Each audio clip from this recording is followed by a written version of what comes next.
Tenta imaginar uma mãe que desejou muito ter um filho. E depois de muito tempo tentando, teve essa criança. Será que esse desejo tão grande de ter um filho, quando olha um filho não vivendo tudo que poderia viver, será que traz realização?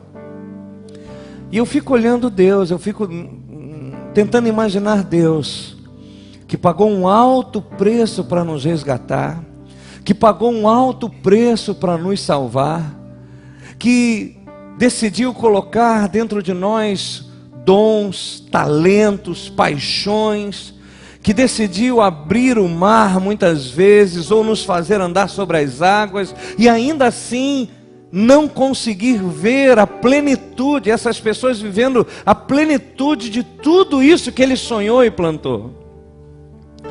Então quando eu olho para essa realidade, amados, meu coração bate muito forte no sentido de faz alguma coisa para que não tenha sido em vão. Faz alguma coisa para que não tenha sido em vão. E quando hoje a gente olha a sociedade, a gente está aqui falando de algumas coisas que estão para acontecer, porque nós estamos nos preparando para um congresso chamado Flecha Polida, um congresso que Deus gerou no nosso coração para resgatar essa juventude que está tão perdida, que na verdade, segundo o Salmo 127, são flechas, ou deveriam ser flechas nas mãos dos seus pais, porém essa desestrutura familiar tem envergado e eles têm virado bumerangues, e não vão para lugar nenhum, ficam só rodando para lá, rodando para cá, não tem alvos, não tem meta. E a cada geração que está nascendo o negócio está piorando. A cada geração que vem, vários princípios ou são quebrados ou são distorcidos. E o que está mais assim me deixando chateado é que muitas vezes o mundo já está enxergando isso e a igreja não. Por isso, muitas vezes, pessoas que não são cristãs estão conseguindo romper, prosperar, vencer, e os cristãos não. E eu tenho falado isso aonde eu vou, irmãos. Não adianta você ser crente, não adianta você ser pastor, não adianta você ter 40 anos de igreja. O que faz a diferença é se você vive ou não os princípios que Deus estabeleceu para a sua vida. Mas eu quero que vocês vejam que o mundo já está enxergando e que às vezes você não enxergou. Por favor, veja esse vídeo. Mas e os alunos que ainda nem chegaram à faculdade? Será que eles pensam e agem do mesmo jeito? Na reportagem de amanhã, você vai ver que já existe uma nova geração batendo na nossa porta. Você acompanhou ao longo dessa semana aqui no Jornal da Globo como a convivência entre profissionais de idades e valores diferentes está mexendo com o dia a dia das empresas. Hoje, na última reportagem da série, nossos repórteres mostram que uma nova geração vem aí.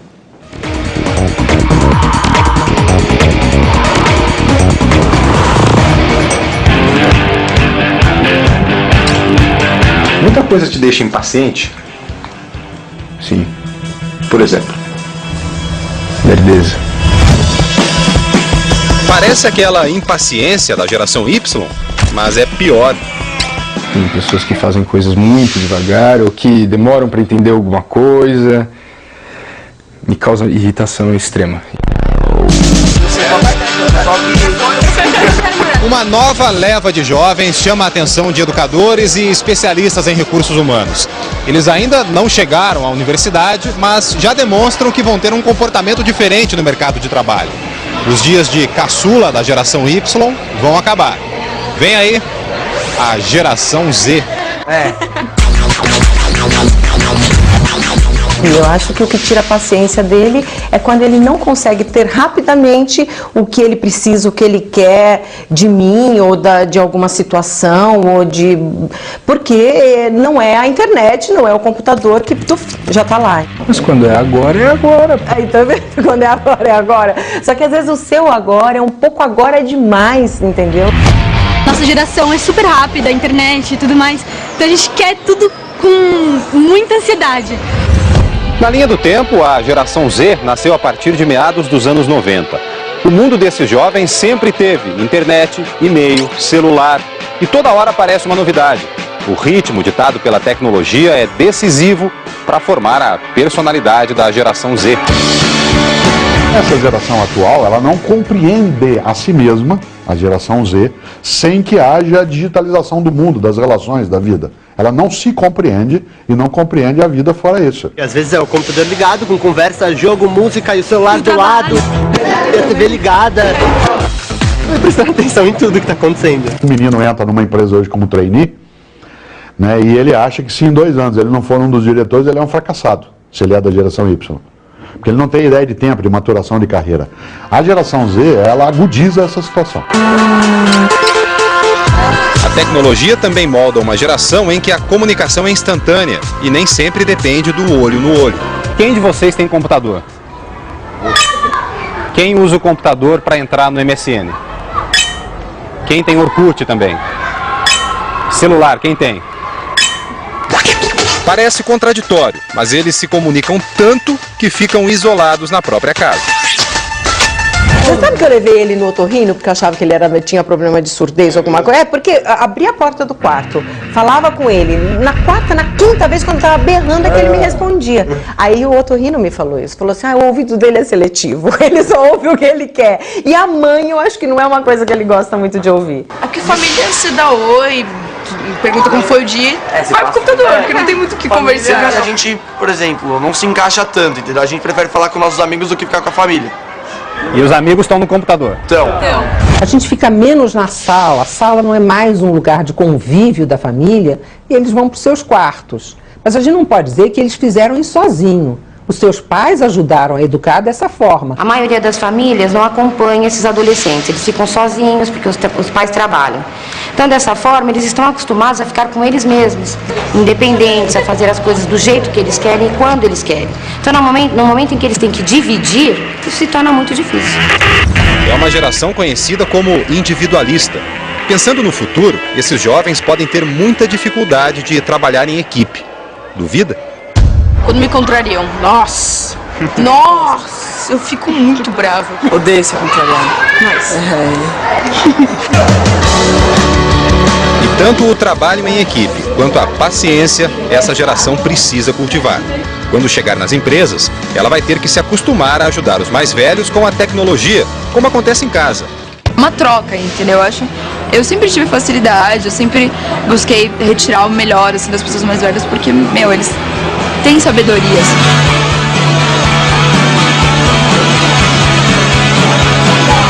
Você prestou atenção que o pessoal está dizendo o seguinte: se algo não acontecer agora, essa última geração vai ter sérios problemas, porque eles são individualistas e não sabem trabalhar em equipe, querem tudo para ontem, não aceitam ser contrariados. Eu quero chamar a sua atenção que essas mudanças que estão vindo não respeitam esse tempo de maturação. Você consegue imaginar que isso vem para a igreja? Pessoas que não param na igreja? Pessoas que não podem ser confrontadas, que saem da igreja? Você consegue entender que isso ali não é só no mercado de trabalho, não. Isso ali é um ser humano, que aonde ele estiver, é assim que ele vai reagir. É uma mentalidade, entendeu? É uma mentalidade que seja no trabalho, no colégio, na família, na igreja, é assim que eles reagem, ou aprenderam a reagir. E amados, o que me preocupou foi a geração Z. Porque a geração Z, olha o que diz, já é comum dar nomes aos grupos de pessoas, né, de geração em geração, para poder trabalhar melhor. E aí vem aí a geração Z. Alguns fatores diferenciam claramente os Zs das outras gerações. Em primeiro lugar, eles não vislumbram uma carreira profissional. Nem gasta muito do seu tempo com estudos. Porque se eu precisar de alguma coisa, o Google me fala. Rapidinho. Então precisa ficar guardando um monte de coisa na cabeça. Estudar para quê? Hoje na internet você vai ali, o que você quer saber? O que vai cair na prova amanhã? Já está pronto, copia, cola, bota seu nome embaixo. mistura um pouquinho desse dali, para o professor não achar que foi um negócio, né? E aí a gente vê quantas vezes no Facebook, em tantas coisas, palavras ali tremendas que a gente, desculpa, gente, mas às vezes a gente até questiona assim, será que saiu dessa cabeça mesmo? Ou foi uma mistura de... Porque é coisa bonita, né? As coisas bonitas sim, mas a gente quando olha para a prática não vê aquela coisa bonita acontecendo. Então, na verdade, não é um pensamento deles. Olha que coisa séria, irmãos. Há teóricos mais radicais, é radical, né?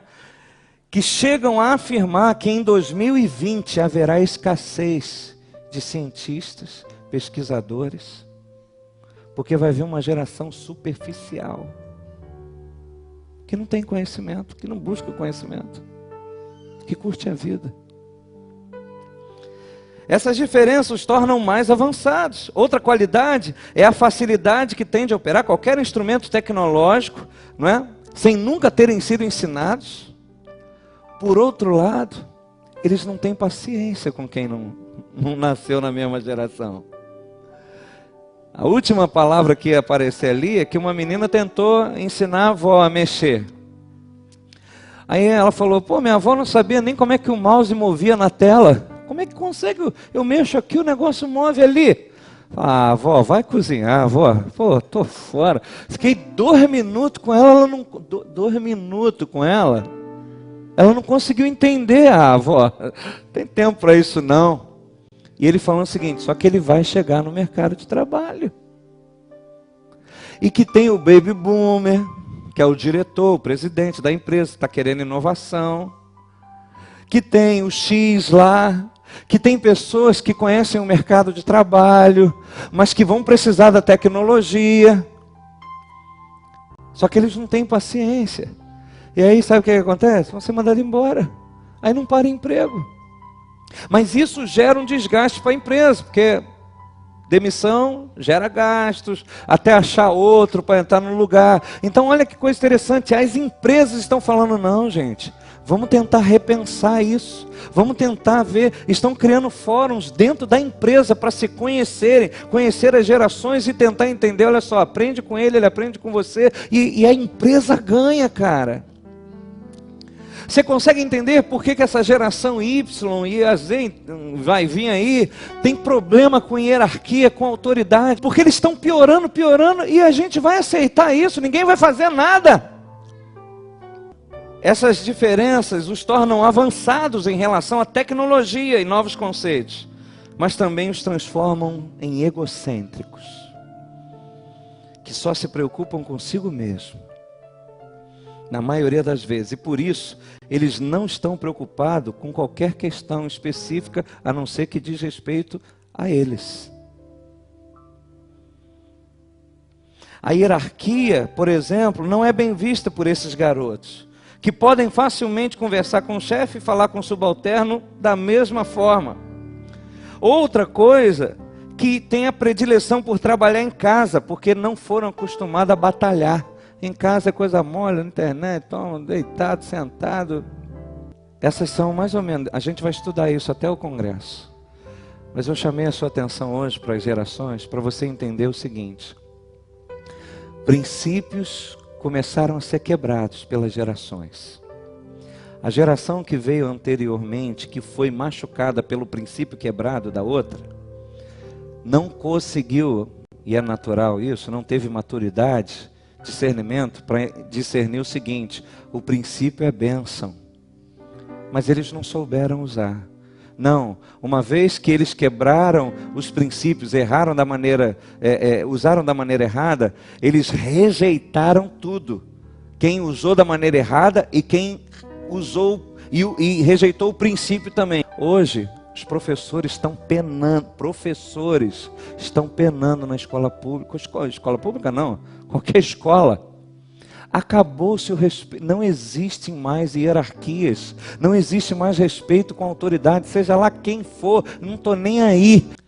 Então eu estou dando só um exemplo de alguns princípios, queridos, que foram usados da maneira errada, porém nós rejeitamos tudo, o princípio e a pessoa. E aí, olha só que coisa interessante, se eu passei por momentos como a geração da ditadura, com lideranças que usaram de autoritarismo, eu confundi isso, e agora eu liguei aqui qualquer pessoa em autoridade, eu já fico olhando de... Ou seja, quantas pessoas têm problemas com pessoas de autoridade?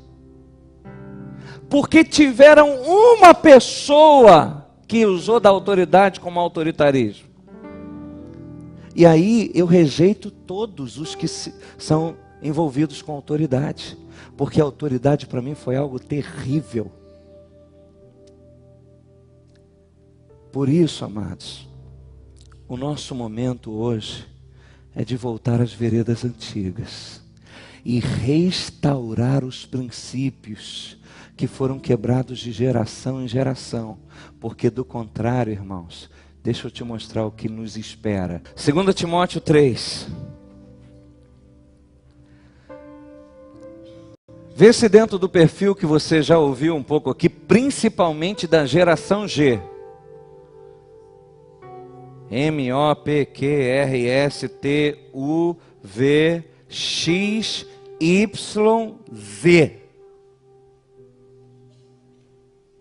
Z então é o último. Saiba disso. Nos últimos dias sobrevirão tempos terríveis. Porque os homens serão egoístas, avarentos, presunçosos, arrogantes, blasfemos, desobedientes aos pais, ingratos, ímpios, sem amor pela família, irreconciliáveis, caluniadores, sem domínio próprio, cruéis, inimigos do bem, traidores, precipitados, soberbos, mais amantes dos prazeres do que amigos de Deus, tendo a aparência de piedade, mas negando o seu poder. Versículo 7, elas estão sempre aprendendo e jamais conseguem chegar ao conhecimento. E o que me chama a atenção, querido, no versículo 9, não irão longe. Porém, a sua insensatez será evidente a todos. Tem semelhança com a geração Z aqui, irmão?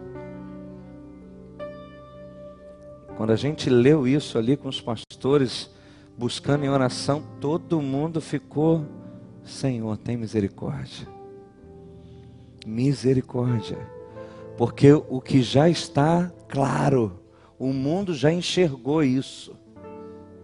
A ponto do jornal fazer uma semana. Isso ali foi uma semana de estudo sobre gerações. Eu cortei muita coisa ali por causa do tempo aqui.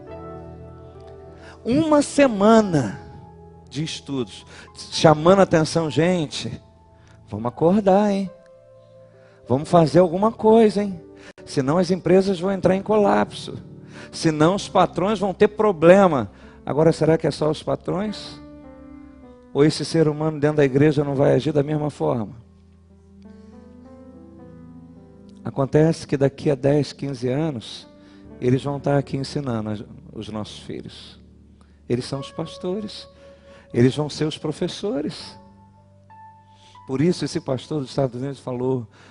Vamos tentar, pelo menos, resgatar essa geração de 414, que ainda não chegou, a geração Z. Vamos focar em cima do Z. Vamos focar em cima do Z. Vamos focar em cima do Z nos próximos 10 anos. Porque o Z que está com 14 agora, daqui a 10 está com 24.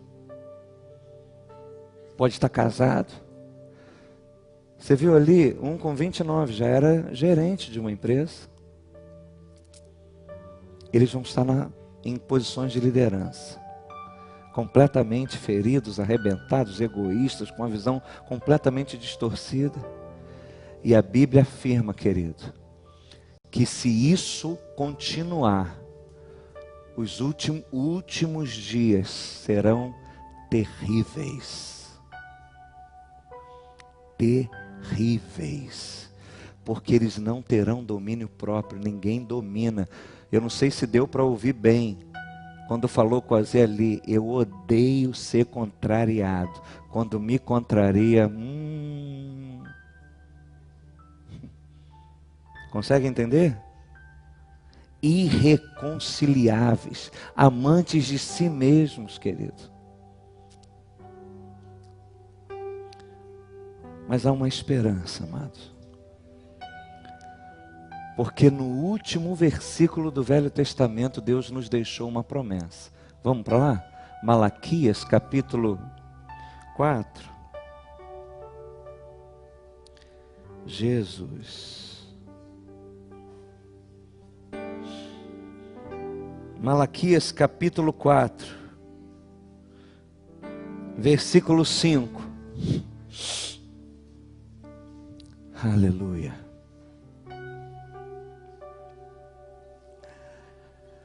Vejam, eu enviarei a vocês o profeta Elias, antes do grande e terrível dia do Senhor. Ele fará com que os corações dos pais se voltem para os seus filhos, e o coração dos filhos se voltem para os seus pais. Do contrário, eu virei e castigarei a terra com maldição.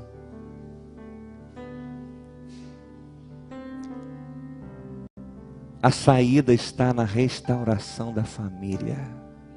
Ou melhor, dos valores familiares. Amém? Por isso que o que eu entendi, irmãos, desse e converter o coração do pai ao filho, do filho ao pai, não é, me perdoa filho, me perdoa pai. Não, não. É converter o quê? O pai estava num caminho. Conversão o quê? Descobri que o meu caminho estava errado. Eu vou pegar o outro. Vou pegar outra pista. Nós vamos ter que pegar outra pista. Toda a profecia vai se cumprir, amém? Céus e terra passarão, mas a minha palavra não vai passar, diz o Senhor. Se isso é verdade, então, 2 Timóteo, vai acontecer. Vai vir uma última geração terrível, que não dá para impedir, elas virão. Porém, eu posso decidir se eu vou fazer parte dessa geração ou não. Pegou ou não?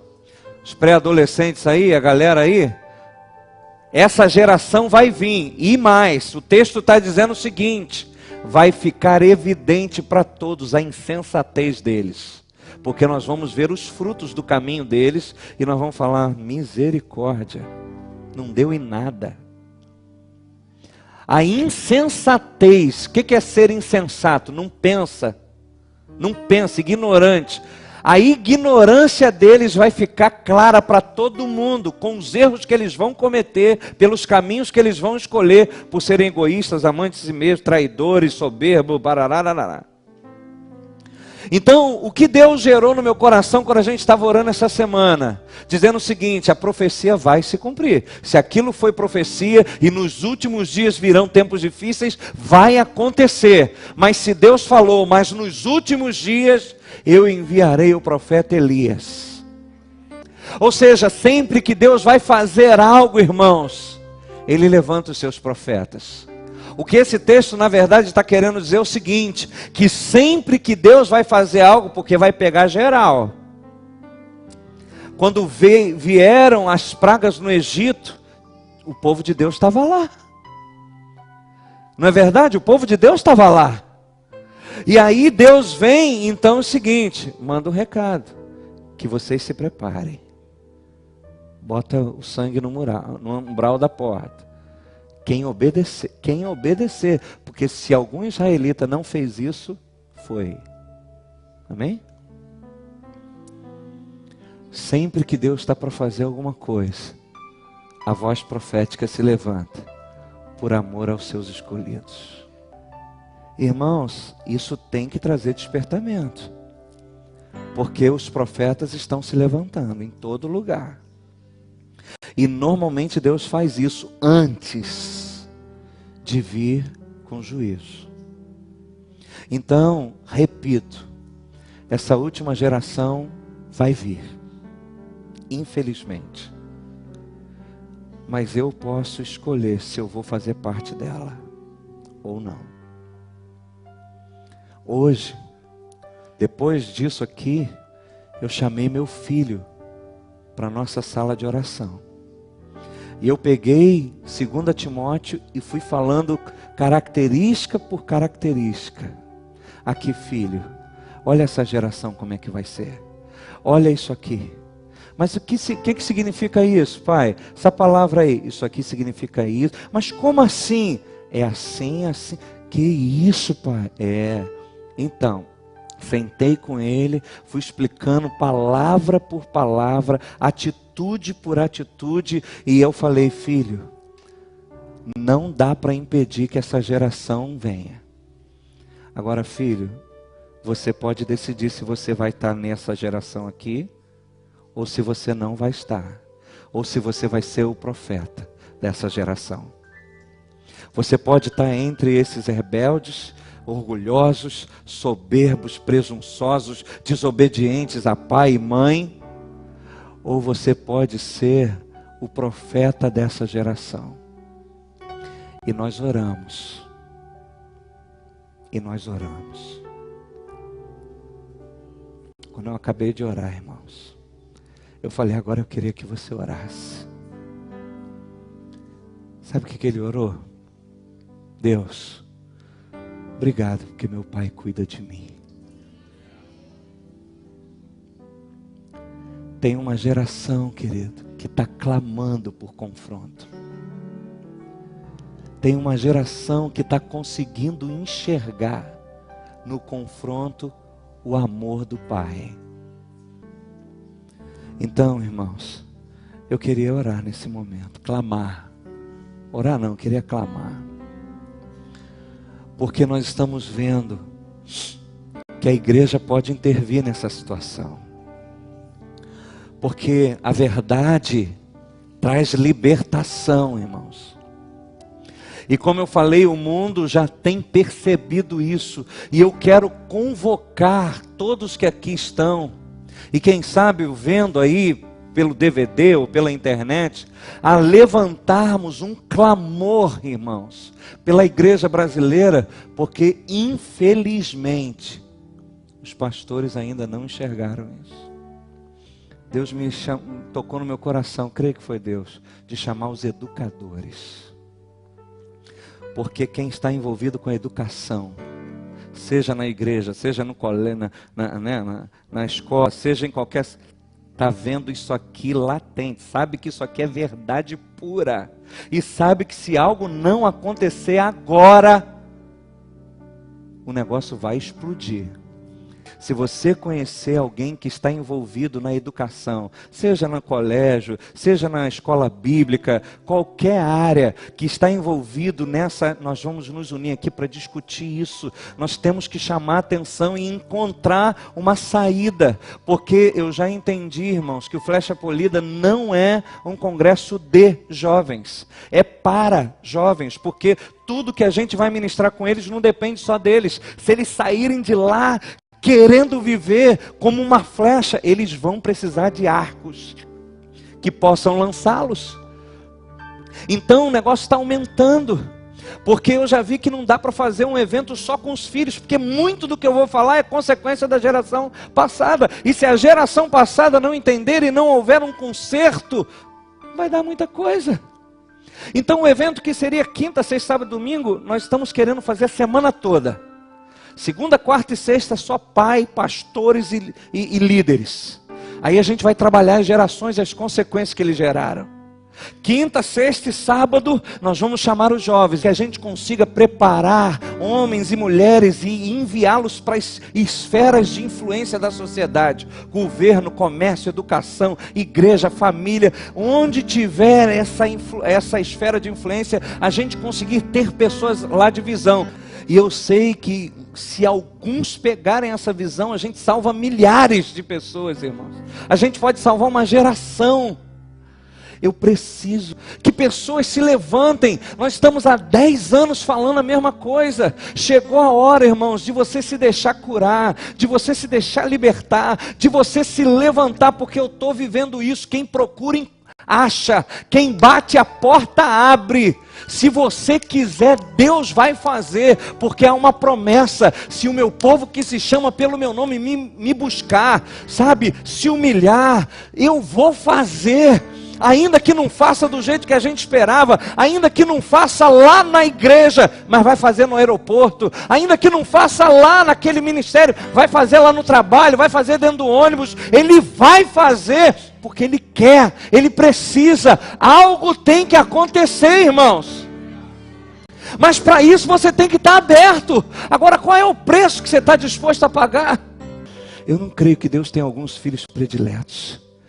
Eu creio que no que diz Jeremias, buscar-me-eis e me achareis, quando me buscardes de todo o vosso coração. Eu me deixarei achar, diz o Senhor, e mudarei a vossa sorte. Outra coisa, já falamos com o conselho essa semana, o Flecha Polida não vai se pagar com inscrições. A inscrição vai ser de 15 a 20 reais, não paga. Até porque nós não queremos fazer só um evento, a gente quer ter material, a gente quer ter... por exemplo, quando eu fui para Curitiba, eu queria poder sair de lá com alguma coisa. E aí? Eu quero fazer isso aí, mas como é que faz? Aqui, ó, toma isso aqui, toma isso aqui, toma isso aqui, junta com a liderança, vê isso aí, lê isso aí. A gente quer preparar. Porque Deus nos deu uma visão e a gente não pode omitir. A gente não pode deixar, mas não vai ter dinheiro. Esse dinheiro vai ter que vir de algum lugar. Mas eu creio que Deus vai levantar pessoas que acreditam nisso, que estão vendo e que já nos conhecem. E sabe da nossa integridade e do trabalho que a gente faz, que é profundo, não é algo raso, superficial. Então, eu queria desafiar você nesses dias, nesse tempo aí, até julho. Faz uma oferta especial, irmão. Porque nós queremos fazer um grande investimento no resgate.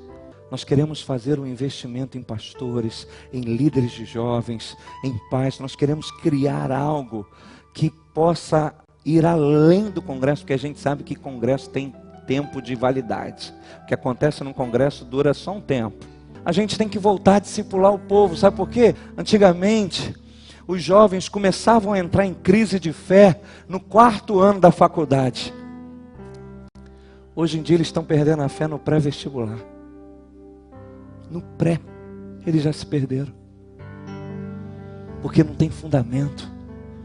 Conhece a palavra, não tem identidade, não sabe nem quem são.